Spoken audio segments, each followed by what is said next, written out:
नमस्कार,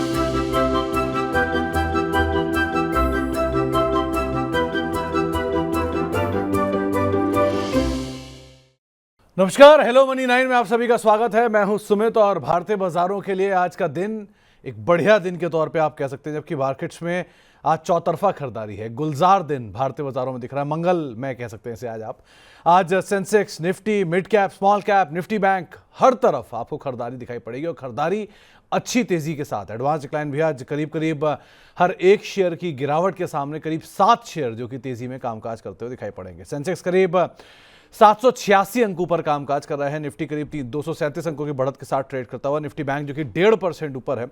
mid cap index करीब 1.5% ऊपर है और स्मॉल कैप इंडेक्स करीब 2% ऊपर कामकाज कर रहा है। एडवांस डिक्लाइन में 2080 शेयर तेजी में और करीब 365 शेयर जो कि बिकवाली के साथ कामकाज कर रहे हैं, यानी कि हर एक शेयर की बिकवाली के ऊपर करीब आपको 7 शेयर जो कि तेजी में ट्रेड करते हुए दिखाई पड़ेंगे। आज आउट परफॉर्म कर रहा है मीडिया इंडेक्स, मेटल 2% ऊपर कामकाज कर रहा है, ऑटो करीब 2% ऊपर कामकाज कर रहा है। और अच्छी चीज क्या है कि आज एक भी ऐसा सेक्टर नहीं है जो कि लाल निशान में कामकाज करता हुआ दिखाई पड़े। कल एक हेवी बिकवाली एफआईएस की हुई, उसके बावजूद भी आज जो बाजार में खरीदारी है वो बढ़िया तौर पर ही देखने को मिल रही है। आज बातचीत करने के लिए हमारे साथ हैदराबाद से अरुण मंत्री सर मौजूद हैं, जिनसे हम चर्चा करेंगे मार्केट्स को लेकर। अरुण सर, आपके आने की खबर में कि आपके आने से पूरे बाजार में गुलजार हो गया, अच्छी तेजी देखने को मिल रही है। क्या माने, मतलब आते ही रहा करो रोजी, आपको देख के बढ़िया इंडेक्स में खरीदारी रहती है। कैसे रीड कर रहे हो मार्केट्स को, क्या हो गया आज बाजार में?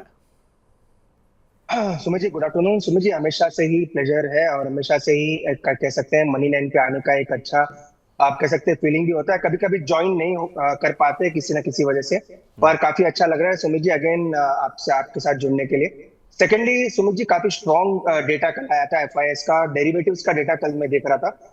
तो ऑलमोस्ट आप कह सकते हैं जितनी उन्होंने बिकवाली की थी कैश में, उससे ज्यादा उन्होंने डेरिवेटिव्स की खरीदारी की। आज अगेन मार्केट का सेंटीमेंट भी थोड़ा सुधरा है और एक जो लेवल था 22,600 जो कि 20 डे मूविंग एवरेज है, जिसको आप भी काफी अच्छा ट्रैक करते हो, उसके ऊपर अभी निकल चुका है मार्केट। तो एक बुलिश साइन जरूर नजर आ रहा है और ये कहां तक एक्सटेंड हो सकता है, 22,800 22,850 वहां तक हो सकता है, क्योंकि वो एक गैप लेवल है, उसी के आसपास जाके मार्केट थोड़ा ठहर सकता है। पर सुमित जी, डेफिनेटली ब्रेकआउट के संकेत है और हो सकता है आने वाले 1 से 2 दिन और मार्केट के लिए अच्छे हो सकते हैं। तो हो सकता है एक बढ़िया दिन यहाँ पर आते हुए दिखाई पड़े। अरुण सर, ये निफ्टी बैंक सपोर्टिव रहेगा क्या आगे भी है? सुमित जी, काफी लोग अगेन, मैं कल भी संदीप जी के साथ बात कर रहा था, कल जो हमारा शाम का शो है उसमें मैंने कहा था कि फिन निफ्टी को पता नहीं क्यों सभी लोग भूल चुके हैं कि फिन निफ्टी भी एक वन ऑफ द इंडेक्स है जो एक एफ&ओ में ट्रेड करता है। फिन निफ्टी में बड़ा ब्रेकआउट 3 दिन पहले ही आता हुआ नजर आया, पर उसका संकेत आपको बैंक निफ्टी में देखने को नहीं मिला, क्योंकि इंडसइंड बैंक की वजह से या एक दो और शेयरों की वजह से बैंक निफ्टी में ब्रेकआउट देखने को नहीं मिला है। पर आज अगेन वो संकेत आ चुका है, 49,000 के ऊपर बैंक निफ्टी क्लियरली सस्टेन कर रहा है या फिर उसी के आसपास अभी है। तो बैंक निफ्टी जरूर सपोर्ट कर सकता है और मुझे लग रहा है 49,400 तक बैंक निफ्टी में भी ऊपर की रैली देखने को मिल सकती है। और निफ्टी आईटी एक सुमित जी एक कल्प्रिट है जिसकी वजह से मार्केट थोड़ा अंडर परफॉर्म कर रहा है लास्ट 2 या 3 दिन से। पर अगर निफ्टी आईटी का अगर थोड़ा बहुत साथ मिल जाता है मार्केट को, तो मुझे लग रहा है मार्केट आने वाले 1 से 2 दिन में एक अच्छा आउट परफॉर्मेंस दिखा सकता है। तो फिन निफ्टी, ये बात सही है कि हाँ, बैंक निफ्टी पे सबका फोकस है, फिन निफ्टी को ध्यान ही नहीं दे रहा, जहाँ पे एक अच्छे अपमूव आते हुए दिखाई पड़ा। दूसरा आईटी अगर थोड़ा और सपोर्ट दे दे तो बाजार में जो रैली है वो और कंटिन्यू हो भी सकती है। चलिए अब जरा कुछ गेनर लूजर आपकी स्क्रीन पर आएंगे। आज बाजार में कहाँ पर खरीदारी है, कहाँ हलचल देखने को मिल रही है। देखिए, आज वैसे तो बढ़िया तेजी आपको बाजार में क्रॉस द बोर्ड दिखाई पड़ेगी, लेकिन सिलेक्टिव नामों में निफ्टी के टॉप गेनर्स में Asian paint, Hindalco, Tata motors और आईसीआईसीआई बैंक, ये कुछ ऐसे नाम जो कि बढ़िया तेजी के साथ कामकाज कर रहे हैं। आज गिरने वाले शेयरों में संख्या बहुत कम है। बजाज फिनसर्व फर्स्ट हाफ में गैप अप शुरुआत, उसके बाद प्रॉफिट टेकिंग। भारतीय एयरटेल, टेक महिंद्रा और रिलायंस, ये कुछ ऐसे नाम जहां पर बिकवाली आज के सत्र में देखने को मिल रही है। इसके अलावा अगर आज कुछ मिड कैप की तेजी देखी जाए तो मिड कैप में जबरदस्त तेजी है। पेटीएम में, पीबी फिनटेक में, एम्फेसिस में, पूना वाला फिनकॉप में, जहां अच्छी खरीदारी देखने को मिल रही है। आज मिड कैप में गिरने वाले शेयरों की अगर बात की जाए तो सबसे पहला नाम है भारतीय एक्सा का, Mankind pharma, MRPL, KPIT tech, जहां पर थोड़ी बहुत बिकवाली आज के सत्र में देखने को मिल रही है। आज स्मॉल कैप का दिन है, तो स्मॉल कैप में जबरदस्त रफ्तार आपको दिखाई पड़ेगी। त्रिवेणी टरबाइन में, वेल्सपन इन्वेस्टमेंट में, रेमंड में, एबी रियल स्टेट में, जहां पर खरीदारी है। आज बिकवाली स्मॉल कैप साइड पर कहीं आ रही है तो वो है अतुल लिमिटेड में, चंबल फर्टिलाइजर में, कैस्ट्रॉल में, आवास फाइनेंशियल में, जहां थोड़ी बहुत बिकवाली आज के सत्र में देखने को मिल रही है। इनमें से एक नाम है एशियन पेंट। अरुण सर, इसको आप कैसे रीड कर रहे हो? बहुत पिटाई हो चुकी है, बहुत समय से एक दायरे में है। अगर किसी को इन्वेस्टमेंट ग्रेड स्टॉक ढूंढना हो पोर्टफोलियो के लिहाज से, तो क्या ये वर्थ इट है?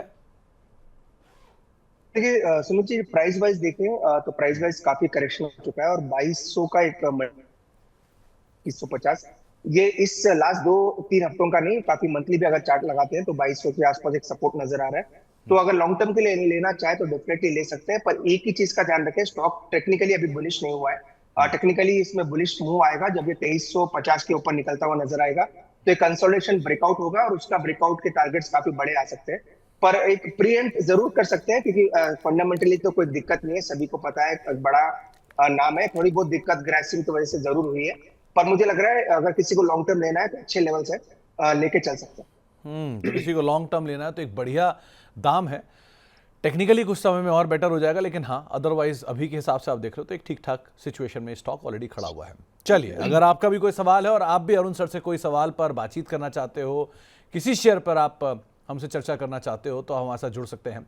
आपकी स्क्रीन पर वो अलग अलग माध्यम आएंगे जहां पर आज हमारे साथ जुड़ सकते हो। 9311121874 ये हमारा व्हाट्सएप नंबर है।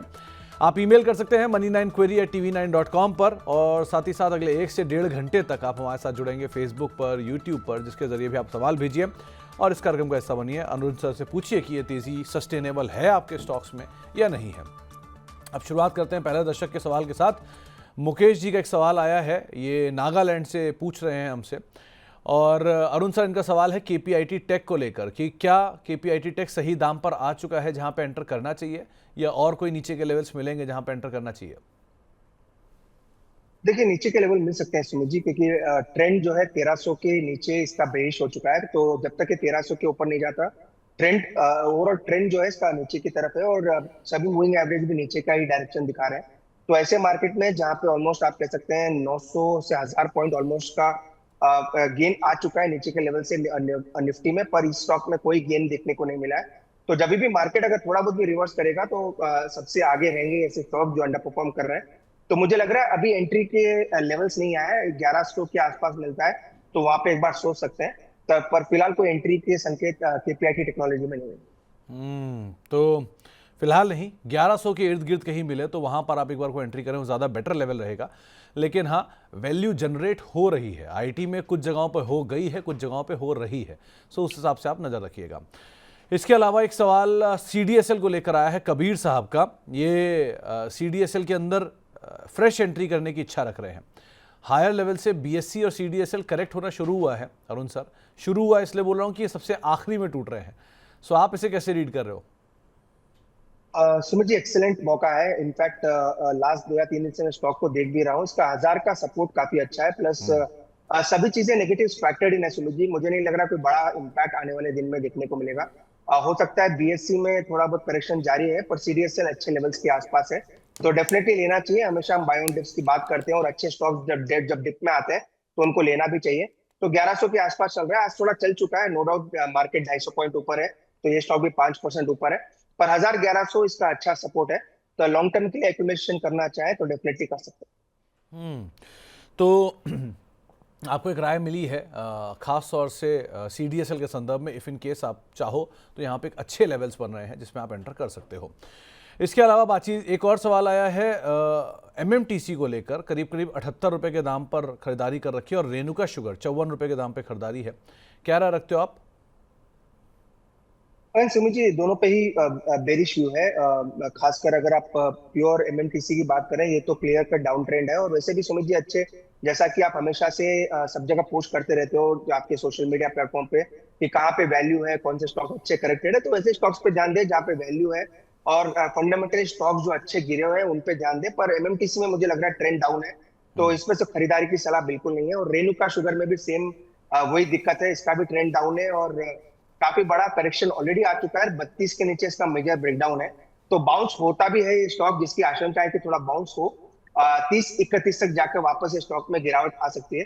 तो दोनों स्टॉक में खरीदारी की सलाह नहीं है, बेटर है अवॉइड करके चलिए। दोनों में भी आप खरीदारी ना करें। एमएमटीसी के तो आप नंबर्स ही खाली देख लीजिए, आपको अपने आप ही समझ में आ जाएगा इसमें क्यों अरुण सर मना कर रहे हैं। इस कंपनी के अंदर प्रॉफिट तो दिखेगा, लेकिन सिर्फ अदर इनकम के दम पर। और रेणुका शुगर साइकिल में चलने वाले स्टॉक्स हैं तो वहाँ पर तो अभी डाउन ट्रेंड ही है, सो इसलिए आप उसको अवॉइड ही करिए। आपके पास बहुत अच्छे विकल्प बहुत अच्छे दाम पर अवेलेबल है, आप उनको ऑप्ट कर लीजिए, ज़्यादा बेटर है। इसके अलावा एक सवाल आया है साजू सिद्दीकी साहब का, ये विशाल मेगा मार्ट के ऊपर खरीदारी करने की इच्छा रख रहे हैं, एवरेज करने की इच्छा रख रहे हैं। अरुण सर, क्या एवरेज करना चाहिए यहाँ पे? मुझे ये भी स्टॉक रिसेंटली मैंने इसका चार्ट एनालिसिस किया था, क्योंकि रिसेंटली ये स्टॉक पे काफी क्वेरीज देखने को मिल रही है। क्लियरली 96 का स्टॉप लॉस लगाना है, एवरेजिंग ना करें। 96 का इसका मल्टीपल रिसेंट के लोज है, अगर आप जब से स्टॉक लिस्ट हुआ है, क्योंकि रिसेंटली लिस्टेड है।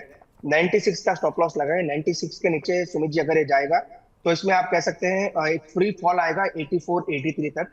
अगेन ये भी एक वाइडली आप कह सकते हैं डिस्कस स्टॉक है, और सभी के पोर्टफोलियो में अब ये स्टॉक आ भी चुका है, तो वो भी एक दिक्कत हो सकती है स्टॉक में आने वाले दिन में देखने को मिले। तो एक रेड अलर्ट जरूर है स्टॉक के लिए। मैं स्टॉक फंडामेंटली अच्छा है, कोई डाउट नहीं है, पर मैं राय प्योर टेक्निकली दे रहा हूँ। तो 96 के नीचे जाता है तो वीकनेस बढ़ सकती है, तो एवरेज ना करें, 96 का स्टॉप लॉस जरूर लगा करें। 96 का स्टॉप लॉस लगा के आप बने रहें इसके अंदर, लेकिन एवरेज अभी ना करें, थोड़ा समय दीजिए, क्योंकि वैसे भी कोई भी नया आईपीओ आता है उसको एटलीस्ट थोड़ा समय देना पड़ेगा बाजार में स्टेबल होने के लिए, एक दो झटके खाने के लिए, उसके बाद एंटर करिए, वो ज़्यादा बेटर रहेगा। जियो फाइनेंस, पिंटू बेहरा साहब पूछ रहे हैं कि क्या इस प्राइस पर फर्दर ऐड कर सकते हैं? 337 रुपये के दाम पे उनकी खरीदारी है, और एवरेज करें क्या? समझिए डेफिनेटली कर सकते हैं। 200 रुपए के आसपास एक बेस है। अगेन ये स्टॉक भी आप कह सकते हैं अभी भी टेक्निकली बुलिश नहीं हुआ है, सेम वही ट्रेंड है जो दूसरे स्टॉक्स का बना हुआ है, पर एक आप कह सकते हैं स्टॉक में रिसेंटली एक स्ट्रेंथ जरूर देखने को मिली है, और 200 के आसपास ये स्टॉक अच्छा बेस बना चुका है। तो अगर एवरेज करना चाहे तो 215 220 के बीच में मिलता है तो करें। और एक ही चीज का ध्यान रखें सुमित जी, इसके रिजल्ट्स काफी क्रूशियल रहेंगे आने वाले क्वार्टर का, कि रिजल्ट्स कैसा पोस्ट करते हैं, कैसा अनाउंसमेंट्स अपने बिजनेस के रिलेटेड करते हैं। टेक्निकली मुझे लग रहा है एक बेस जरूर बना है, इसलिए 215 या 220 के बीच में मिलता है तो एवरेज करके चल सकते हैं। 215 220 के कहीं आसपास मिले तो वहाँ पर आप एवरेज करें, वो ज़्यादा बेटर है। एक सवाल अमरनाथ सिंह साहब का, बहुत ही लॉजिकल सवाल है कि आज पूरा पोर्टफोलियो उनका ग्रीन है, तो क्या ये तेज़ी है एक्चुअल में या ट्रैप है? पहला चीज़। दूसरा, उन्होंने ओला के शेयर लिए हैं 46 रुपये के दाम पर, 8000 शेयर, तो क्या ये यहाँ प्रॉफिट बुक कर लें या निकल जाए? देखोगे कि अरुण सर, शेयर स्पेसिफिक बहुत सिचुएशन बदलनी है, बाजार में हरियाली रहेगी या नहीं ये आगे तय होगा, अलग अलग स्टॉक स्पेसिफिक। लेकिन ओला में क्या करें, इसके लिए क्या आप रणनीति रखते हो? मुझे ओला में क्लियरली काफी दिनों से ही आपकी मेरी और बात हो रही थी कि स्टॉक में ओवरऑल ट्रेंड काफी नीचे का है। नो डाउट आज स्टॉक में काफी शानदार मोमेंटम है, और 54 के आसपास स्टॉक आ चुका है। कल भी मेरी बात हो रही थी अपने शो पे, अपने चैनल पे, कि 42 के आसपास मुझे लग रहा है इसका एक स्ट्रॉन्ग सपोर्ट है। वहां से उसके नीचे मुझे जाता हुआ नजर नहीं आता। आज भी वही व्यू है, 42 45 इसका बेस है। आज तो स्टॉक वैसे भी पलट चुका है, 15% ऊपर है। तो मुझे लग रहा है जिनके पास भी है 45 और 42, इनका स्टॉप लॉस लगाना है। नई खरीदारी की सलाह अभी भी नहीं है, क्योंकि ट्रेंड अभी भी डाउन है, दिक्कतें काफी है। तो 42 45 इसी के बीच में जैसा आप रिस्क ले सकते हैं, स्टॉप लॉस लगाएं। और सुमित जी, इनका क्वेश्चन काफी अच्छा था कि मार्केट में क्या ये आज तेजी है या फिर ट्रैप है। देखिए डेफिनेटली तेजी है, और लास्ट 4 दिन से तेजी बनी हुई है। ट्रैप जब भी रहेंगे जब आप गलत स्टॉक में या फिर गलत ट्रेड में फंस जाते हैं, तो वो एक ट्रैप हमेशा से मार्केट में रहेगा। पर तेजी डेफिनेटली नजर आ रही है, और तेजी का जो मुझे एक ट्रिगर नजर आता है सुमित जी हमेशा, वो 20 डे मूविंग एवरेज है। जब भी कोई भी स्टॉक या इंडेक्स 20 डे मूविंग एवरेज को नीचे से काटता है वापस और ऊपर की तरफ बढ़ता है, तो तेजी का पहला संकेत नजर आता है। लास्ट 3 दिन तो आप कह सकते हैं शॉर्ट कवरिंग या कंसोलिडेशन था, पर आज एक डेफिनेटली तेजी का ट्रिगर नजर आता है। तो एक आपको तेज़ी के ट्रिगर तो नज़र आ रहे हैं, लेकिन बहुत स्टॉक स्पेसिफिक होके चलिएगा। बाजार पिछले कई दिनों में एक बड़ी गिरावट दिखा चुका है, सो पहले वो चूज़ करिए जहां पर अच्छी डिस्काउंट सेल लगी हुई है और अच्छी क्वालिटी है, फिर आप धीरे धीरे मिड कैप स्मॉल कैप की तरफ एक्सपैंड करिएगा। लेकिन अगर करिएगा तो स्टॉप लॉस ज़रूर रखिएगा, ये बाजार इस तरह का है। BEL रेणु सिंघल जी के पास है 292 रुपये के दाम पर, क्या करना चाहिए उन्हें? डेफिनेटली होल्ड करना चाहिए सुमित जी। 298 का मेरा टारगेट है। इसका चार्ट मैंने क्लियरली अपने स्क्रीन पे हमेशा से लगा के रखा है, 281 के आसपास चल रहा है। स्टॉक को सुमित जी अगर आपको याद होगा 250 या 240 से हम रिकमेंड कर रहे हैं, आपने ही शो पे भी किया था कि स्टॉक अगर किसी को लेना है BEL HAL और मैस्डॉक ही लेना है डिफेंस में, तो स्टॉक ने वैसे भी आउट परफॉर्म किया है। पर अब ये अपने रेजिस्टेंसेस के आसपास आने की कोशिश कर रहा है, 295 के आसपास भी मिलता है, तो एक बार का प्रॉफिट बुक जरूर करना चाहिए। अभी भी 15 रुपए दूर है, थोड़ा रूम है 290 295 के आसपास, तो वहां पे आता तो एक बार का प्रॉफिट बुक करे। मेरे ख्याल से इनकी बाई प्राइस भी उसी के आसपास। ओके, तो आपकी खरीदारी के आसपास कहीं भी पहुंचे तो आप एक बार को निकलने की कोशिश करिए, वो ज़्यादा बेटर रहेगा। ब्रिगेड इंटरनेशनल पे फ्रेश बाय का मन बनाया है। अब क्या ये लेवल है सही जहां पे एंटर करना चाहिए? कि रियल स्टेट सबसे ज़्यादा बीटन डाउन है इस साल में अब तक की, जो ऊपरी स्तरों से टूटा उनमें, ये सही लग रहा है या और कोई शेयर? सुमित जी, ये ब्रिगेड की बात कर रहे हैं? जी जी। Brigade Enterprises, right? Hmm. Sumit ji, stock stock का ट्रेंड डाउन है और क्लियरली 931 के आसपास ये स्टॉक ट्रेड कर रहा है। तो मुझे लग रहा है फिलहाल के लिए स्टॉक को अवॉइड करके चले, क्योंकि अभी भी कोई ऐसा ट्रिगर नहीं है जहां पे आपको स्टॉक में बाइंग करनी चाहिए। इसी स्पेस में मेरी एक नजर स्टॉक पे है जो कल भी मेरे रडार पे था, वो गोदरेज प्रॉपर्टीज। तो अगर लेना है इसी लेवल पे तो गोदरेज प्रॉपर्टी मुझे लग रहा है अच्छे लेवल्स के आसपास है। 2000 के आसपास स्टॉक कंसोलिडेट भी कर रहा है और एक बेस फॉर्मेशन का भी ये एक संकेत दे रहा है। तो ब्रिगेड में तो अभी तो मुझे लग रहा है सुमित जी थोड़ा वेट करें, बेस फॉर्मेशन की कोई संकेत नहीं है। फिर भी अगर इसी सेक्टर में लेना चाहे तो गोदरेज प्रॉपर्टी एक बेहतर विकल्प हो सकता है। तो अगर आप ब्रिगेड को अवॉइड करना चाह रहे हैं तो कर सकते हैं। गोदरेज प्रॉपर्टी एक अच्छा विकल्प हो सकता है, उसको आप देख सकते हैं, वहाँ पर एंटर करने के लिए ज़्यादा बेटर सिचुएशन बनेगी। गैब्रियल इंडिया पे रॉय साहब पूछ रहे हैं कि क्या इसको एक्यूमुलेट करना चाहिए, और अगर करना चाहिए तो लॉन्ग टर्म के लिए क्या टारगेट आप देख रहे हो? मुझे ये टॉक ऑफ द टाउन वाला स्टॉक है, आज भी ये देखते हैं तो 11% ऊपर है और काफी सोशल मीडिया पे भी इवन मेरे पास भी कुछ ना कुछ एक दो क्वेरीज आई थी। स्टॉक में अच्छा मल्टीपल ब्रेकआउट है। आई डोंट नो इसका रीजन क्या है, पर स्टॉक में एक बड़ा ब्रेकआउट देखने को मिला है 530 के ऊपर। अभी तो स्टॉक 570 के आसपास है, तो डेफिनेटली ये बाय रेडार पे होना चाहिए। आज लेना है नहीं लेना है तो मेरी क्लियरली राय है आज नहीं लेना है, क्योंकि 11% ऊपर है। तो जब भी कोई स्टॉक 10-12% बढ़ता है सुमित जी, एक 3-4% का रिट्रेसमेंट जरूर आता है। तो मुझे लग रहा है 550 तक वापस रिट्रेस जरूर करेगा। नहीं करता है तो अवॉइड कर दीजिए, कोई दिक्कत नहीं है। पर 550 के आसपास आता है तो डेफिनेटली ले सकते तो आपके लिए राय यही कि आप यहाँ आज मत खरीदिए कोई भी शेयर। जो आज 10-12% ऊपर है वो अच्छा लग रहा होगा, देखने में मन कर रहा होगा कि खरीद लेते हैं, ट्रेन मिस ना हो जाए, लेकिन ऐसा कुछ नहीं होता। बाजार में सारी ट्रेनें पकड़ी जाती हैं, बस धीरे धीरे आराम आराम से पेशेंस रखिए। हाईटेक पाइप राणा साहब के पास पड़े 101 रुपये के दाम पर, शॉर्ट टर्म टारगेट उन्होंने पूछे हैं और आज ये 11-12% ऊपर ये भी कामकाज कर रहा है और इनको 9 रुपये गेन भी आ रहा है। करना क्या चाहिए इसमें? हैं। शॉर्ट टर्म प्योर अगर ये बात करते हैं तो 114 115 के आसपास रिसेंट हाइस थे, तो वहां पे आता है तो प्रॉफिट बुक कर ले। अगर और एक ट्रेड भी ये कर सकते हैं, इसका 20 day moving average Sumit ji again 109 के आसपास है। तो 115 के आसपास अगर आता है तो अपना स्टॉप लॉस 110 के पास ट्रेल कर ले और राइड करे। पर शॉर्ट टर्म प्योरली अगर टारगेट बात करते हैं तो 114 115 है, उसके आसपास आता है तो प्रॉफिट बुक करके निकल सकते हैं। ओके, तो 114 115 के आसपास है, प्रॉफिट बुक करके आप चल सकते हैं। एक इंटरेस्टिंग आंकड़ा इसके साथ मैं और शेयर कर देता हूं कि 180 रुपये में कंपनी ने QIP किया था और 180 रुपये का QIP उसके बाद 98 97 के 92 के लोज भी दिखा चुका है। सो बहुत बड़ी सीवियर फॉल्स में ऑलरेडी QIP के दाम सब तक आ चुकी है। सो आप उसको भी अदरवाइज नज़र रखिएगा। इसके अलावा MRPL प्रिंस परमार साहब के पास है करीब 167 रुपये की दाम पर। ये और एवरेज कर सकते हैं क्या इसमें? पहला सवाल ये। दूसरा, टारगेट आप क्या देख रहे हो इसमें? मुझे डेफिनेटली कर सकते हैं। ये स्टॉक मेरे रेडार पे भी है। स्टॉक अच्छा कर सकता है क्योंकि इसने एक ब्रेकआउट के संकेत मार्केट चलने से पहले ही दिए थे, तो 115 के आसपास है। एक ही चीज का एक रिक्वेस्ट भी रहेगा और राय भी यही रहेगी सुमित जी, अगर एवरेज करते हैं तो स्टॉप लॉस 105 का जरूर लगा के रखें। 105 के नीचे इसका एवरेजिंग का जो ट्रिगर था वो नेगेट हो जाएगा। तो 105 का एक स्टॉप लॉस जरूर मेंटेन करें। एवरेज करना चाहे तो डेफिनेटली कर सकते हैं।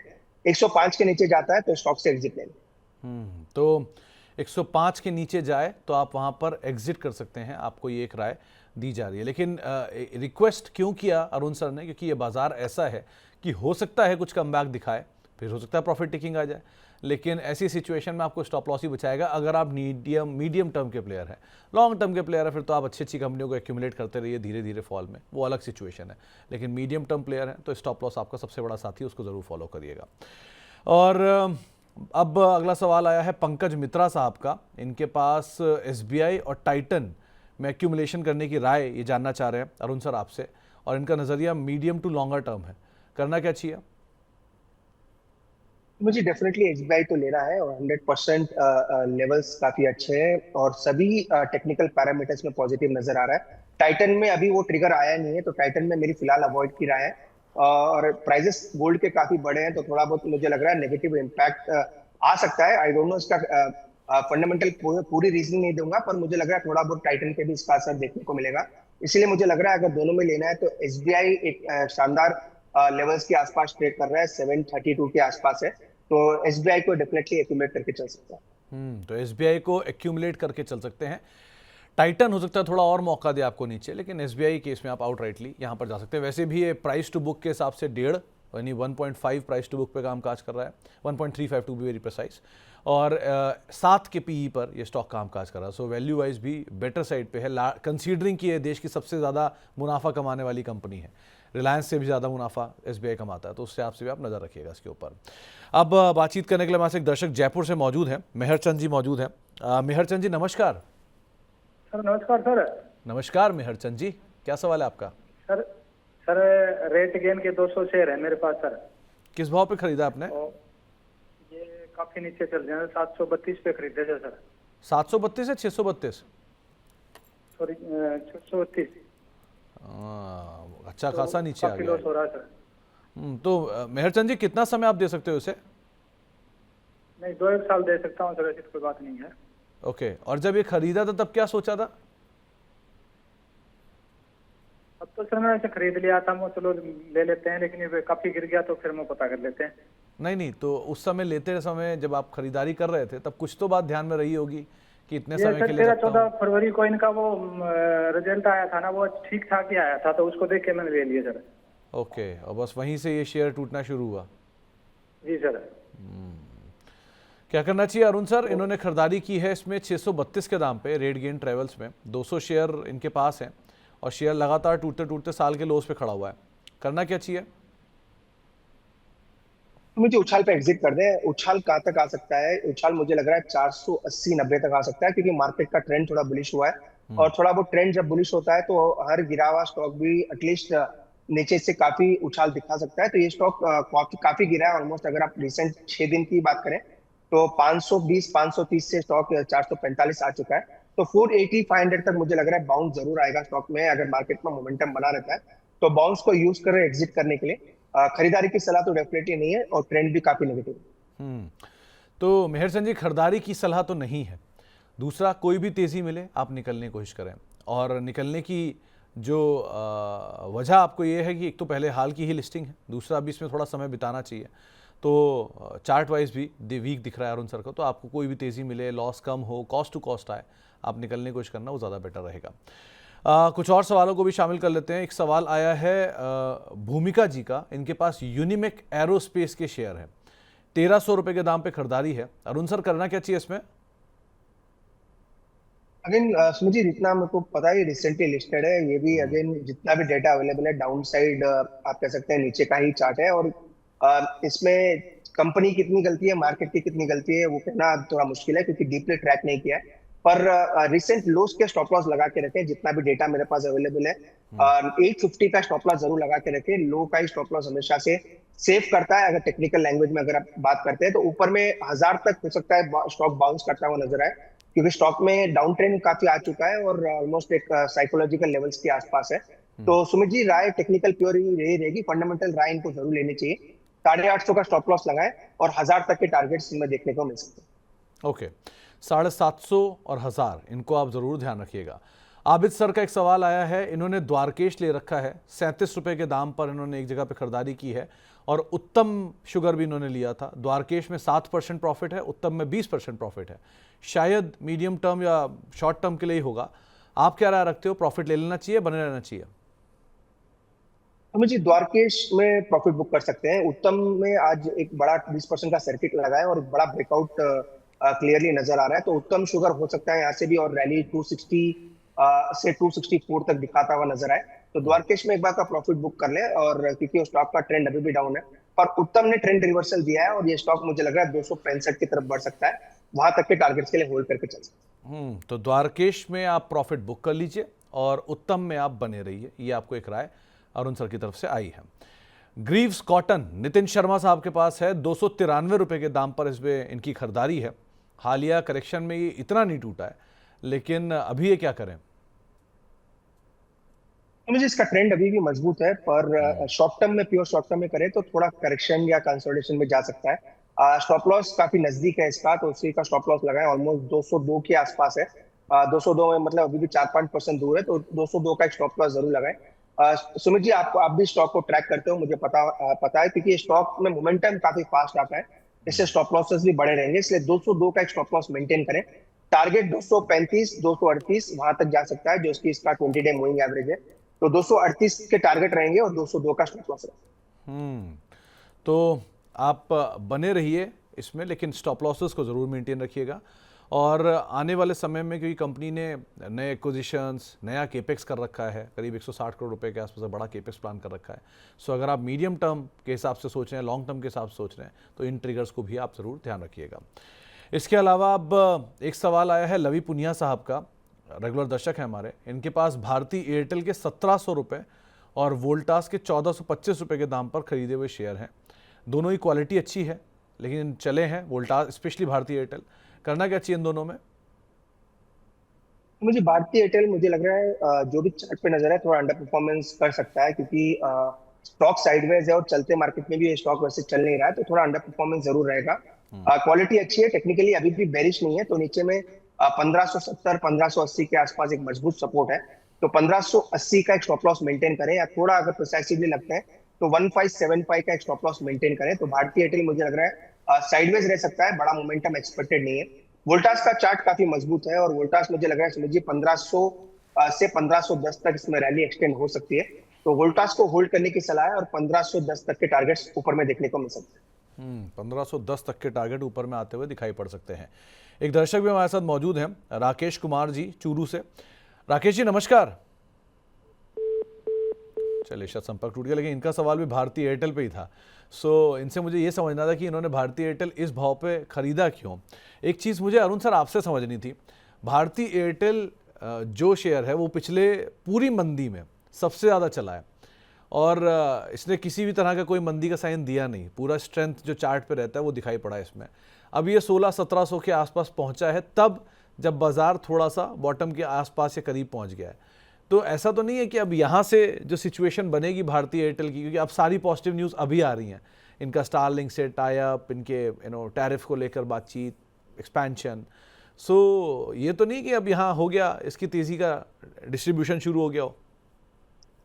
तो मुझे एग्जैक्टली आपने सही कहा, मुझे भारतीय एयरटेल में भी वही नजर आ रहा है, बजाज ट्विंस में भी वही नजर आ रहा है। I don't know, Bajaj twins काफी चल चुका है, स्टॉक्स दोनों ही काफी चल चुके हैं, तो मार्केट चलेंगे तो मुझे लग रहा है वो थोड़ा अंडर परफॉर्म कर सकते हैं, क्योंकि स्टॉक पहले ही चल चुके हैं, और मार्केट जब चलता है तो ऐसे स्टॉक चलेंगे जिसमें आप कह सकते हैं करेक्शन अच्छा हुआ है, और कोई वैल्यू पिक के हिसाब से लोग या इन्वेस्टर्स जिनके ऊपर नजर रख रहे हैं। तो आपने सही कहा, मुझे लग रहा है भारतीय एयरटेल एटलीस्ट चलेगा नहीं तो मुझे लग रहा है कंसोलिडेट करना चाहिए, और गिर भी सकता है। अगर मार्केट में करेक्शन आता है तो भारतीय Airtel one of the candidate हो सकता है गिरने के लिए। तो मुझे लग रहा है इनको स्टॉप लॉस वही मेंटेन करना चाहिए, 1575, जो कि इन्होंने शायद बाई करके रखा है 1600 के आसपास। तो 1575 का एक सुमित जी स्टॉप लॉस जरूर मेंटेन करें। और आपने सही कहा, measure of the factor in stock, जब स्टारलिंक जैसी बड़ी न्यूज पे अगर स्टॉक रिएक्ट नहीं करता है, तो इसका मतलब यही है कि स्टॉक में सबसे मेजर जो भी पॉजिटिव थे फैक्टर्ड इन है, तो स्टॉप लॉस लगाए, 1575 का होल्ड करें। और सुमित जी, आपने क्वेश्चन भी सही उठाया, ऐसे मार्केट में स्टॉक्स वैसे ढूंढे जो करेक्ट हो चुके हैं और चलने के लिए तैयार है, तो वहां पे ज्यादा अच्छा पैसा बन सकता है। तो यही एक सवाल खालिद शेख साहब का भी है अरुण सर आपसे, कि क्या ये समय आ गया जहां पर ब्लू चिप्स के अंदर एवरेज करना चाहिए? आप क्या राय रखते हो? सुमित जी, डेफिनेटली करना चाहिए, पर ब्लू चिप का एक डेफिनेशन हर इन्वेस्टर के लिए अलग अलग है। बुक डेफिनेशन तो डेफिनेटली एक ही है, पर सभी लोगों का मानना, कोई मार्केट कैप से ब्लू चिप मानता है, कोई वैल्यू से ब्लू चिप मानता है, कोई सेक्टर लीडर से ब्लू चिप मानता है। पर मुझे लग रहा है इनके स्टॉक्स अगर ये नाम बता देंगे तो वो ज्यादा बेटर रहेगा, जब एक व्यू जरूर ले सकते हैं। पर ओवरऑल मेरा व्यू पॉजिटिव है लार्ज कैप के लिए, और लार्ज कैप मुझे लग रहा है वैल्यूएशन भी काफी अच्छे हैं। Mid cap small cap again debatable question है सुमित जी, कोई कहता है सस्ता है, कोई कहता है महंगा है, डिपेंडिंग ऑन उनका फोरकास्टिंग का मॉडल क्या है। पर मुझे लग रहा है लार्ज कैप डेफिनेटली अच्छे हैं, पर अगर ये नाम बता पाते हैं तो वहां पे अच्छा व्यू दे सकते हैं। पर ब्लू चिप्स मुझे लग रहा है एवरेजिंग के लेवल्स के आसपास ही है। तो सर, वैल्यू हमेशा से एक डिबेटेबल टॉपिक है, क्योंकि किसी को वैल्यू दिखती है, किसी को नहीं दिखती है। लेकिन ये बात सही है कि बहुत अच्छे अच्छे नाम, बहुत अच्छे अच्छे निफ्टी के नाम जो ब्लू चिप जिनको आप काउंट करते हैं, जो सबसे बड़े नाम हैं, वो बहुत अच्छे दाम पर अवेलेबल है। एग्जाम्पल के तौर पे आप रिलायंस इंडस्ट्रीज़ को देखिए, हायर लेवल से शेयर इतनी अच्छी खासी वैल्यू करेक्ट हो चुका है। एसबीआई को देखिए, और अगर यही बात है तो ये आप ऊपर देख भी रहे हैं ना कि बाजार की गिरावट में एलकेपी के 9 नगीने, ये भी कुछ देर में सत्यम जुड़ेंगे, वो बहुत बढ़िया ए ग्रेड की कंपनियों को लेकर आएंगे जो ऊपर से टूटी है और जिनमें अच्छी खरीदारी की राय एलकेपी सिक्योरिटीज़ की रिपोर्ट से आया भी है। उन पर ही बातचीत करेंगे, तो कार्यक्रम बने रहिए। ऐसे बहुत नाम आगे आपको अरुण सर भी बताएंगे और हम भी आपके सामने रखेंगे, तो आप देखते रहिए उसको भी। इसके अलावा अब Olectra green tech, Arun sir आपके ही क्षेत्र की कंपनी, राहुल जी का सवाल है, 1326 रुपए के दाम पे खरीदारी है, करना क्या चाहिए इसमें? सुमित जी, अगेन ये भी एक फैंसी स्टॉक रहा है, सभी के पोर्टफोलियो में रहा है और काफी अच्छा मूव भी देता है, नो डाउट। वेल्थ भी अच्छी क्रिएट की है, पर सुमित जी क्लियर अगर डाउन ट्रेंड में है अभी ये स्टॉक और मेजर सपोर्ट के आसपास आ गया है। 1000 से आप कह सकते हैं 980 से 1000 इसका मजबूत सपोर्ट है, क्योंकि इसके जो लोस थे सुमित जी, अगर आप थोड़ा अक्टूबर 2023 में जाते हैं तो उसी के आसपास के लोस के आसपास है। तो खरीदारी की सलाह तो डेफिनेटली नहीं है, कुछ सुमित जी भी टेक्निकली डाउन है, पर जिनके पास है 980 का एक स्टॉप लॉस मेंटेन करें। 980 के नीचे जाएगा तो फ्री फॉल स्टॉक में देखने को मिल सकता है। 980 के नीचे फ्री फॉल स्टॉक के अंदर आता हुआ दिखाई पड़ सकता है। अब चलते हैं चेन्नई, वहां पे हमारे साथ सीताराम जी मौजूद हैं। सीताराम जी नमस्कार। जी नमस्कार। नमस्कार सीताराम जी, क्या सवाल है आपका? जी नमस्कार जी, आयोनिक्स ग्रीन के 50 शेयर हैं at the rate of around 200। INOX green 200 रुपए के दाम पे। जी ओके, और कितना समय इसको आप और दे सकते हैं सीताराम जी? हाँ, लॉन्ग टर्म के लिए रखना है तो रख सकते हैं। ओके, लॉन्ग टर्म रखना है तो रख सकते हैं। तो क्या करना चाहिए अरुण सर? आइनॉक्स ग्रीन के 50 शेयर इन्होंने ले रखे हैं 200 रुपए के दाम पे। हालिया गिरावट में पूरा ग्रीन एनर्जी वाइप आउट हुआ, वारी, केपी, सुजलॉन, सारे ग्रुप्स में बिकवाली आई, आइनॉक्स भी उसमें छूटा नहीं रहा। अभी क्या करें आइए इसमें? मुझे जो स्टॉक्स आप कह सकते हैं सभी के रडार पे हुआ करते थे, ग्रीन, सोलार, जहां जहां बात हुई, जहां जहां स्टॉक्स में रिटर्न बने, पर ये स्टॉक अब सभी के आंखों में खटकने लगे हैं, क्योंकि ये स्टॉक में गिरावट वैसी आई है और किसी काफी रीजन से गिरावट की भी। पर मुझे लग रहा है सुमित जी, एवरेजिंग की सलाह नहीं है, नई खरीदारी की भी सलाह नहीं है, ऑलरेडी इन्होंने ले रखा है। स्टॉप लॉस लगाना चाहिए 110 रुपए का। 110 इसीलिए इंपॉर्टेंट है क्योंकि मल्टीपल लोज 2024 के बाद 2024 में इसके जो लोज बने थे वो 110 के आसपास बने थे। तो ऑलरेडी इन्होंने काफी मेरे ख्याल से गिरावट दिख चुके हैं, पर और 10 रुपए का ही मेजर सपोर्ट नजर आ रहा है। तो 110 का एक क्लोजिंग स्टॉप लॉस जरूर मेंटेन करें, उसके नीचे जाता तो स्टॉक से निकल जाए। टेक्निकली वीक है सुमित जी, इसलिए नई खरीदारी की सलाह स्टॉक में नहीं। टेक्निकली वीक है इसलिए नई खरीदारी की सलाह नहीं है, लेकिन हाँ आप फिलहाल बने रह सकते हैं स्टॉक के अंदर और लेवल्स बताए गए हैं उनको भी आप जरूर ध्यान रखिएगा। हुडको के श्रीओम दलाल साहब के पास शेयर पड़े हुए हैं करीब करीब 240 रुपए के दाम पर और 6 महीने का उनका नजरिया है, करना क्या चाहिए? मुझे हुडको में एक अच्छा रिवर्सल देखने को मिला है। कल एक बड़ी न्यूज भी थी अमरावती से जो इनको एक आप कह सकते हैं एक डील जो हुई है बड़ी, उसकी वजह से मोमेंटम नजर आया। 180 के आसपास का सपोर्ट था, उसके नीचे 175 के आसपास सपोर्ट है। तो कल तो एक बड़ा मोमेंटम ऑलरेडी देखने को मिला है और 170 180 मुझे लग रहा है एक शॉर्ट टर्म में एक थोड़ा रिस्पाइट स्टॉक में दे सकता है। सुमित जी एक चीज क्लियर है, टेक्निकली अभी भी डाउन है, कोई पॉजिटिव मोमेंटम नहीं है और मोमेंटम अभी भी अगर आप कह सकते हैं मार्केट गिरेगा तो हो सकता है इसमें भी करेक्शन है। तो 175 से 180 के आसपास का सपोर्ट है, उसका स्टॉप लॉस होना चाहिए। टारगेट मुझे लग रहा है 198 तक बन सकते हैं अगर मार्केट में ऐसी मोमेंटम बना रहता है तो। ऐसी मोमेंटम बना रहता है तो शायद ये कैरी होता हुआ भी दिखाई पड़े, तो उस हिसाब से भी आप नजर रखिएगा। इसके अलावा BLS इंटरनेशनल के आशिफ पटेल साहब के साथ के पास शेयर हैं 330 रुपए के दाम पर, ये इसमें बने रहें या निकल जाएं? मुझे अगेन 320 के आसपास उनकी बाइंग है जो मैंने सुना एग्जैक्टली। अभी ये स्टॉक 347 के आसपास है। इसका जो टारगेट है 355 360 तक हो सकता है, क्योंकि स्टॉक में 2 दिन से मोमेंटम अच्छा है। प्राइस इन्होंने अच्छा ग्रैब किया है क्योंकि इसका मंथली सपोर्ट भी 320 के आसपास ही है। तो मुझे लग रहा है 355 360 के बीच में मिलता है तो प्रॉफिट बुक करके निकल जाए। बुक करके निकलने की इसीलिए सलाह है क्योंकि ट्रेंड डाउन है और जब भी मार्केट में रिवर्सल अगर आएगा या थोड़ी भी प्रॉफिट बुकिंग आएगी तो ये स्टॉक भी चपेट में आ सकता है। इसे 355 के आसपास आता है तो प्रॉफिट बुक करके निकल जाए। ओके, आफ्ताब खिलजी साहब के पास MRF का शेयर है, एक ही शेयर है लेकिन 1,13,000 रुपए के दाम पे खरीदारी है। सो इसे बेचकर किसी और में शिफ्ट कर जाएं या इसमें बने रहें? Arun sir low volume stock है, पूरा टायर सेक्टर ही लो पे हिट किया है हाल में, जेके, सीएट, अपोलो और ये एमआरएफ चारों। आप कैसे देख रहे हो इसे? तो मुझे डेफिनेटली होल्ड करना चाहिए। एक चीज और एक चीज शेयर कर देता हूँ मैं। टायर स्टॉक्स पे एक रिसेंटली हमने एक आप कह सकते हैं इंटरनली ऑफिस में ही थोड़ा बहुत एनालिसिस किया था कि टायर स्टॉक्स में बॉटम फॉर्मेशन के संकेत है, चाहे वो अपोलो टायर की बात करें, बालकृष्ण की बात करें, एमआरएफ की बात करें। इनको एवरेजिंग की सलाह तो नहीं है, क्योंकि एवरेजिंग के लिए भी आप कह सकते हैं 1,10,000 के आसपास का अमाउंट लगेगा। और अगर वो और कोई बड़ा फॉल स्टॉक में आया भी नहीं है, उनके बाई प्राइस के ऑलमोस्ट 5-6 हजार रुपए ही दूर है, तो डेफिनेटली होल्ड करें।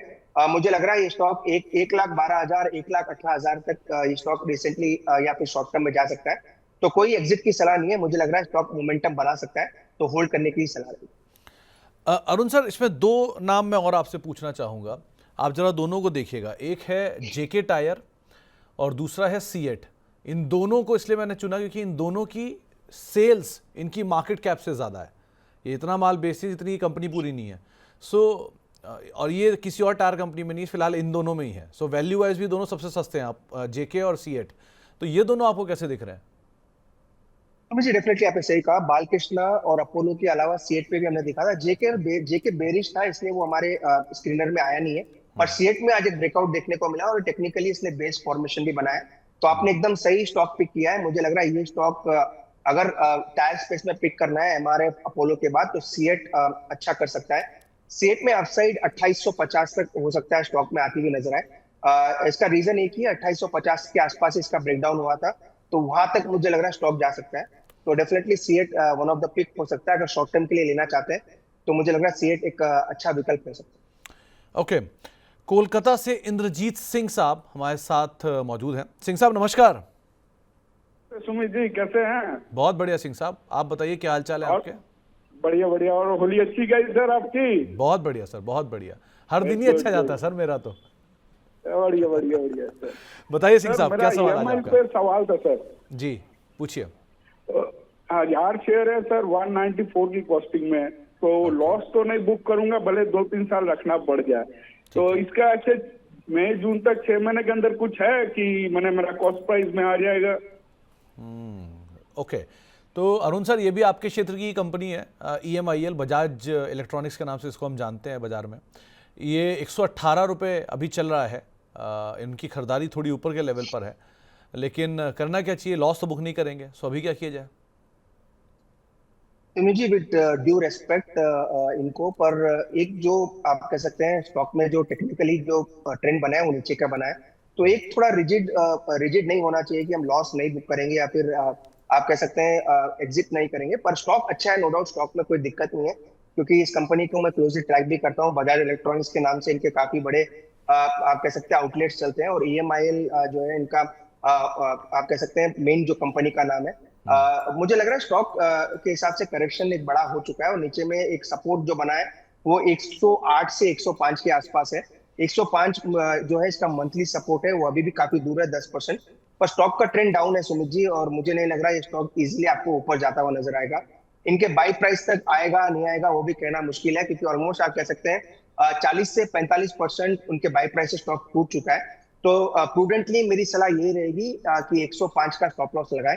105 का स्टॉप लॉस इसीलिए इंपॉर्टेंट है क्योंकि मंथली सपोर्ट उसी के आसपास है। स्टॉक गिर चुका है, इसलिए एग्जैक्टली अभी एग्जिट की सलाह नहीं है। ऊपर में कहां तक जाएगा वो आने वाले दिन जरूर बताएंगे कि स्टॉक का ट्रेंड कैसा रहेगा। बट सपोर्ट जो है 105 का है, उसी का स्टॉप लॉस इनको मेंटेन करना चाहिए। बाकी रिजल्ट्स पे ध्यान दें। और वैसे भी स्टॉक यूजुअली आप कह सकते हैं फेस्टिव सीजन या फिर आप कह सकते हैं जब भी कोई ऐसे सेल या फेस्टिव सीजन की बात आती है जब स्टॉक में मोमेंटम आता है, तो दिवाली तक मुझे लग रहा है हो सकता है, या फिर जब फेस्टिव सीजन शुरू होगा मोमेंटम बन सकता है। पर 105 का स्टॉप लॉस जरूर मेंटेन करना चाहिए। तो सिंह साहब 105 का स्टॉप लॉस मेंटेन करिए, पहली चीज़। दूसरी चीज़, एक इंपॉर्टेंट चीज़ है, अगर हम किसी ऐसे शेयर में जाते हैं जो मिड कैप और स्मॉल कैप है और वहाँ पर वॉलेटिलिटी ज़्यादा है, तो हमें ये हमेशा ध्यान रखना चाहिए कि ये शेयर कहीं भी जा सकते हैं नीचे। सो इसलिए स्टॉप लॉस लगाना ज़रूरी भी होता है। कभी कभी 2 कदम पीछे लेने से आपकी हार नहीं होती है, 4 कदम आगे जाने की शक्ति मिलती है। सो इसलिए ठीक है, थोड़ा अगर लॉस हो भी जाए तो वो बाजार के लिए लर्निंग है, आगे और बेटर हो जाएगी सिचुएशन। लेकिन अभी के लिए हाँ 105, 104 का स्टॉप लॉस लगा के आप बने रहिए। इसके अलावा सोम डिस्टिलरी के शेयर हैं 114 रुपये के दाम पे। तिवारी जी के पास 1 साल का इनका नज़रिया है और ख़रीदने की इच्छा भी रख रहे हैं। क्या लगता है अरुण सर सोम डिस्टिलरी में? मुझे स्टॉक ने ब्रेकआउट दिया है और ये स्टॉक को भी मैं अभी ट्रैक कर रहा हूँ क्योंकि इसमें टेक्निकल ट्रिगर या कह सकते हैं टेक्निकल स्कैनर में ब्रेकआउट आया 123 के ऊपर। अभी ये स्टॉक आप कह सकते हैं ऑलमोस्ट 130 के आसपास है, तो 123 का इनको एक स्टॉप लॉस जरूर लगाना चाहिए। आई डोंट नो इनकी बाइंग कौन से प्राइस की है, टेक्निकली काफी मजबूत है इसलिए और बाई करना चाहे तो भी कर सकते हैं। एक ही दिक्कत है Sumit ji, stock liquor segment में और लिकर सेगमेंट में न्यूज काफी आते आते जाते रहती है, तो न्यूज का जरूर ट्रैकिंग करें और 123 का स्टॉप लॉस लगा के और ऐड करना चाहे तो भी करके चल सकते हैं। तो न्यूज़ फ्लोज पे नज़र रखिएगा और लिकर स्पेस की ये कंपनी है और ये स्मॉल कैप भी है, सो कुछ चीज़ों पे आप ध्यान रखिएगा, बाकी आपको लेवल बताए गए उनको आप जरूर ध्यान रखिए। राहुल अग्रवाल साहब के पास अमर राजा एनर्जी के शेयर हैं 1145 रुपए के दाम पे। आपके क्षेत्र की ये कंपनी है, यहाँ क्या किया जाए? पहला। दूसरा, जेंसॉल इंजीनियरिंग बहुचर्चित शेयर है, 630 पे नहीं खरीदारी है और शेयर आधा हो चुका है वहां से और बहुत स्टीप फॉल में नीचे आया है, सो यहाँ क्या करा जाए? मुझे अमर राजा में तो डेफिनेटली होल्ड की सलाह है। ये बेचने के भाव अभी मुझे लग रहा है ये भाव नहीं है और ऑलमोस्ट बड़ा करेक्शन देखने के बाद स्टॉक 1000 के आसपास आ चुका है और 950 940 का एक मल्टीपल वीकली सपोर्ट भी स्टॉक ने बनाया है। तो 940 के नीचे 950 के नीचे जब तक ये स्टॉक नहीं जाता स्टॉक को होल्ड करने की सलाह है और एवरेजिंग करना चाहे तो भी कर सकते हैं क्योंकि 20 डे मूविंग एवरेज ने एवरेज को इसने वापस कह सकते हैं रिकॉन्कर किया है, तो एवरेजिंग करना चाहे तो भी कर सकते हैं। 950 के नीचे स्टॉप लॉस जरूर लगा के रखें। अगेन सुमित जी, जेंसॉल एक आप कह सकते हैं एक स्टॉक ऑफ द टाउन वाला अगेन स्टॉक है, इस पे व्यू देना अब अगेन वही रहेगा, लोअर सर्किट वाला स्टॉक है, कोई व्यू स्टॉक पे है भी नहीं और कंटिन्यूस अगर आप लास्ट 7-8 दिन की बात करें तो कंटिन्यूस लोअर सर्किट लग रहा है। आज जरूर स्टॉक में आप कह सकते हैं वापस एक लोअर सर्किट लगा है, तो सुमित जी इसमें राय देना थोड़ा मुश्किल है, टेक्निकली तो वीक है, फंडामेंटल राय लेंगे तो ज्यादा बेटर है। देखिए सर, जेंसॉल केस में प्रमोटर ने बाजार में बोला कि वो शेयर नहीं बेचेंगे, नहीं खरीदेंगे और उसके बाद बेचे। हालांकि उन्होंने जो बेचे थे उसका इस्तेमाल वारंट कन्वर्जन के लिए किया है और प्रमोटर ने रिसेंटली फंड रेजिंग की खबर भी आई है और स्टॉक स्प्लिट भी आ गया है। सो यहाँ न्यूज़ फ्लोज ज़्यादा हैं, लेकिन इतनी हैवी सेल ऑफ और इतनी हैवी वॉल्यूम के साथ सेल ऑफ अगर हो रही है तो ये किसी फंड की तरफ से ही होगी। रिटेल इतनी हैवी सेल ऑफ नहीं कर सकता। सो बहुत संभल के काम करिएगा, जब तक यहाँ न्यूज़ फ्लोज सेटल नहीं हो जाते तब तक कुछ भी कहना मुश्किल है। सो ये फॉलिंग नाइफ है, इससे आप थोड़ा दूर रहिए। अमर राजा के अंदर आप जरूर बने रह सकते हैं। अब बातचीत करने के लिए हमारे साथ एक और दर्शक दिल्ली से मौजूद हैं, परिहार साहब मौजूद हैं, सत्यप्रकाश परिहार जी। परिहार साहब नमस्कार। नमस्कार सुमित जी, नमस्कार, बहुत अच्छा लग रहा है। थैंक यू परिहार साहब, नमस्कार आपको भी और स्वागत है आपका भी कार्यक्रम में। पूछिए सवाल। आपकी रील्स वगैरह देखते रहते हैं, बहुत बढ़िया। थैंक यू परिहार साहब। कोशिश करते हैं बेहतर से बेहतर कंटेंट आप लोगों तक प्रोवाइड कराने की छोटे से छोटे समय में। आप बताइए क्या सवाल है आज आपका? हाँ, एक ITI में ट्रैप हो गया सर, मैं 462 के 200 शेयर, तो कब इसको एवरेज वगैरह करूं, कैसे निकलूं, थोड़ा सा राय दिलवाइए। तो ये परिहार साहब ITI तो जहां आपकी खरीदारी है शायद ऑल टाइम हाई है इसका कि आसपास ही है? 522 है शायद ऑल टाइम। हाँ, 593 का ऑल टाइम हाई और 462 में खरीदारी है। कितना समय आप दे सकते हो इसे? हाँ, 6 महीने 8 महीने। 6 महीने 8 महीने। करना क्या चाहिए इसमें अरुण सर? ITI में करीब 200 शेयर हैं, 462 रुपए के दाम पे खरीदारी है, शेयर एक तरफा नीचे आ रहा है, 4 क्वार्टर के नंबर भी वीक में लॉस में ही है, करें क्या आप इसमें? अगेन सुमित जी, ये भी एक रिटेल फ्रेंडली स्टॉक रहा है और काफी बड़ा मोमेंटम कह सकते हैं। 550 तक तो मैंने स्टॉक का प्राइस देखा था, हाई तो मेरे ख्याल से 590-600 के आसपास है। तो अगेन सुमित जी, इसका सपोर्ट जो है वो नीचे में 220 के आसपास है, 220 या 230 रिसेंट के लोस थे। स्टॉक का ट्रेंड डाउन है तो कोई ऐड की तो सलाह है नहीं और टेक्निकली और फंडामेंटली भी मुझे नहीं लग रहा कोई बड़ा ट्रिगर स्टॉक के लिए है, तो राय सिमिलरली वही रहेगी, 225 या 230 के नीचे स्टॉप लॉस लगा के होल्ड करें। टेक्निकल लेवल्स ब्रेक होते हैं तो स्टॉक से निकल जाए, तो 225 230 उसी के नीचे स्टॉप लॉस होना चाहिए।